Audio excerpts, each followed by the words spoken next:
North south বিশ্ববিদ্যালয়ের সামনে শিক্ষার্থীদের উপর হামলার ঘটনায় ছাত্রদল জড়িত বলে অভিযোগ করেছেন বেসরকারি বিশ্ববিদ্যালয়ের শিক্ষার্থীরা। বুধবার মধ্যরাতে হামলায় আহতরা রাজধানীর কুর্মিটোলা হাসপাতাল ও ঢাকা মেডিকেল কলেজ হাসপাতালে প্রাথমিক চিকিৎসা নেওয়ার পর সাংবাদিকদের এসব কথা বলেন। বেসরকারি বিশ্ববিদ্যালয়ের শিক্ষার্থীরা বলেন, কমিটি নিয়ে পাবলিক বিশ্ববিদ্যালয়ের সঙ্গে প্রাইভেট বিশ্ববিদ্যালয়ের বিরাজমান সমস্যা নিরসনের জন্যই সার্জিস আলমের সঙ্গে আলোচনা চলছিল।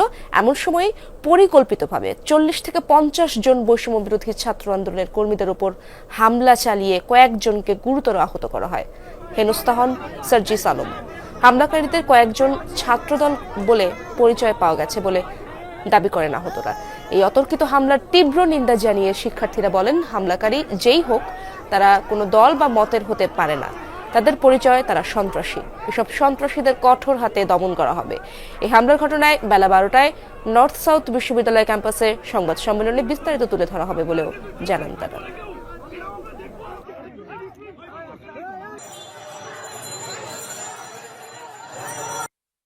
আমি উভয় পক্ষকেই ঠান্ডা হতে বলেছিলাম। তারপরে কিছু মানুষ আমার উপর উত্তপ্ত হয় এবং আমার বন্ধুদের উপর উত্তপ্ত হয়। তারপরে আমি সেখানে ছাড়াতে গিয়ে আমার এখানে মাথায় ভারী লাগে। এখানে উদ্দেশ্য প্রণোদিতভাবে ওরা কোন মহল জানি না, আমরা ওদেরকে সন্ত্রাসী হিসেবে চিনি, যেহেতু তারা অস্ত্র সহ একজন আমাদের সহযোদ্ধার গায়ে হামলা করছে। এতদিন তো ধরেন শত্রু ছিল ছাত্রলীগ, শত্রু ছিল আওয়ামী লীগ, ওরা তো চলে গেছে। এখন যারা ছিল ওরা তো আমাদের পাশে থেকেই আন্দোলন করেছিল, আমাদেরই সহযোদ্ধা ভাই।